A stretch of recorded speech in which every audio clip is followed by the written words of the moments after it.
Assalamualaikum everyone, welcome back to my channel. Today is the part 2 of somniferous poisons. So let's start with diagnosis of opium poisoning. Opium poisoning की पहचान इसकी मखसूस smell से होती है जो raw flash जैसी होती है। डायग्नोसिस के मेन साइंस में pin point immobile pupils, Cheyne Stokes respiration, mean irregular breaths, slow pulse और साइनोसिस शामिल हैं। एक बहुत इम्पोर्टेंट फीचर मुंह और नाक से निकलने वाली फ्रॉथ और कोल्ड और स्वेटी स्किन है। ओपियम बॉडी की तमाम सिक्रीशंस रोक देता है सिवाय स्वेट के, जिसकी वजह से पेशेंट का टेम्परेचर 35 डिग्री सेल्सियस से कम हो जाता है, जिसको हाइपोथर्मिया कहते हैं।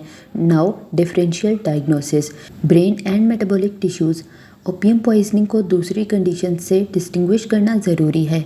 सेरिब्रोवेस्कुलर एक्सीडेंट्स, स्ट्रोक आमतौर पर एल्डरली हाइपरटेंसिव लोगों में होते हैं जहां हेमीप्लेजिया और अनइक्वल प्यूपिल्स मिलती हैं, लेकिन पोंटाइन हेमरेज में प्यूपिल्स पिन पॉइंट होती हैं। बट ओपियम के बरक्स या हाइपरपायरेक्सिया मीन बहुत ज़्यादा बुखार होता है। मेटाबॉलिक कंडीशंस में यूरेमिक कोमा में ब्रेथ से अमोनिया की स्मेल आती है, जबकि डायबिटिक कोमा में एसीटोन मीन फ्रूटी स्मेल आती है और कोस्मोल ब्रीदिंग मीन एयर हंगर मिलती है। एल्कोहल पॉइजनिंग में ब्रेथ से अल्कोहल की स्मेल आती है और मैकीवन साइन, जिसमें फेस पिंच करने पर प्यूपिल्स डायलेट हो जाते हैं। Carbolic acid which is also called phenol की पॉइजनिंग में मुंह पर स्टेन्स और ग्रीन यूरिन मिलता है।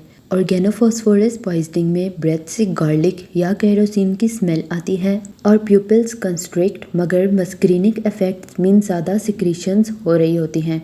बारबिट्यूरेट पॉइजनिंग में प्यूपिल्स पिन पॉइंट नहीं होते बल्कि अल्टरनेट कॉन्ट्रैक्ट और डायलेट होती हैं और यूरिन सप्रेस हो जाता है। Now differential diagnosis of fits and other comas. Epileptic coma में पुरानी हिस्ट्री, फिट्स और अक्सर टंग बाइटिंग मिलती है और पेशेंट 1 घंटे में ठीक हो जाता है। हिस्टेरिकल कोमा अक्सर फीमेल्स में और लोगों की मौजूदगी में होता है बिकॉज ये स्ट्रेस की वजह से होता है। इसमें टंग बाइटिंग नहीं होती और रिकवरी बहुत फास्ट होती है। नाउ निमोनिक फॉर की diagnosis science. CPS, cheyenne strokes, breathing and cyanosis, pinpoint pupils and perspiration, smell of raw flesh and subnormal temperature. Now mnemonic for differential diagnosis. A, B, C, D, hope. A, alcohol. B, barbiturates. C, cerebrovascular. D, diabetic coma. H, hysteria. O, organophosphorus. B, phenol. And E, epilepsy. So now we will discuss treatment, post-mortem appearances and medico-legal aspects of opium poisoning. So treatment में आता है gastric लवाज और specific antidotes. Opium poisoning में emetics usually काम नहीं करते हैं because opium vomiting centre को डिप्रेस कर देता है। अगर पेशेंट अर्ली स्टेज में हो तो स्टमक वॉश, जिसको हम गैस्ट्रिक लवाज कहते हैं, किया जाता है। पहले टेपिड वाटर यूज़ किया जाता है और जो मटेरियल वॉश हो उसे एनालिसिस के लिए सेव कर लिया जाता है। उसके बाद स्टमक को वॉश किया जाता है, जिसमें सोल्यूशन पोटेशियम परमैंगनेट यूज़ किया जाता है, जिसकी स्ट्रेंथ 1:5000 होती है और ये उस टाइम तक किया जाता है जब तक वॉश वाटर पिंक कलर में वापस ना आ जाए। थोड़ा सोल्यूशन स्टमक में छोड़ देते हैं ताकि रिमेनिंग एल्कलॉइड ऑक्सीडाइज हो जाए। अगर पोटेशियम परमैंगनेट अवेलेबल ना हो तो टी इन्फ्यूजन, टैनिक एसिड या animal charcoal plus water use होता है। इम्पॉर्टेंट पॉइंट ये है कि ओपियम एब्जॉर्प्शन के बाद वापस स्टमक में री एक्सक्रीट होता है, इसलिए लवाज इवन इंजेक्शन के बाद भी ज़रूरी हो जाता है। इंटेस्टाइन को क्लीन करने के लिए एनिमा या मैग्नीशियम सल्फेट 15 ग्राम ऑरली दिया जाता है। Now antidotes. नेलोरफिन IV दिया जाता है जो 5 to 10 मिलीग्राम होता है और इसको हर 15 मिनट्स बाद रिपीट किया जाता है जब तक कि प्यूपिल्स डायलेट और रिस्पिरेशन नॉर्मल हो जाए। मैक्सिमम 40 मिलीग्राम तक ही दिया जाता है। आजकल ड्रग ऑफ चॉइस नलेक्सोन है। इसकी डोज 0.4 to 0.8 मिलीग्राम होती है और ये IV या IM होती है और इसको हर 10 to 15 मिनट्स के बाद रिपीट किया जा सकता है। मैक्सिमम 10 मिलीग्राम तक ही दिया जाता है। अगर पेशेंट अर्ली स्टेज में हो तो उसे वॉक करवाया जाता है और उसको अवेक रखा जाता है, लेकिन एग्जॉस्ट नहीं कराते। सपोर्टिव ट्रीटमेंट में ऑक्सीजन, आर्टिफिशियल रेस्पिरेशन, बॉडी को वार्म रखा जाता है और अगर कोमा की स्टेट ज़्यादा लंबी हो जाए तो एंटीबायोटिक्स भी दिए जाते हैं। ट्रीटमेंट तब तक कंटिन्यू होता है जब तक पेशेंट फुली कॉन्शियस ना हो जाए और रिलैप्स का रिस्क ना रहे। 9 postmortem appearances. Externally opium poisoning में स्ट्रॉन्ग स्मेल ऑफ ओपियम होती है, फेस डीपली साइनोस्ड, नेल्स ब्लू हो जाते हैं और नेक वेन्स इनगॉर्ज होती हैं। पोस्टमार्टम लिविडिटी डार्क होती है और माउथ और नोज से फ्रॉथ प्रोड्यूस होता है, लेकिन ड्राउनिंग जैसी एक्सेसिव नहीं होती।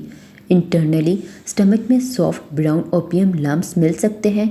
ट्रेकिया, ब्रोंकाई, लंग्स और ब्रेन में सिवियर वीनस कंजेशन होती है। लंग्स एडिमेटस होते हैं और एयरवे में फ्रॉथ होती है। ब्लड यूजली डार्क और फ्लूइड होता है। प्रिजर्वेशन के लिए ब्लड, बाइल और ब्रेन सेव किए जाते हैं।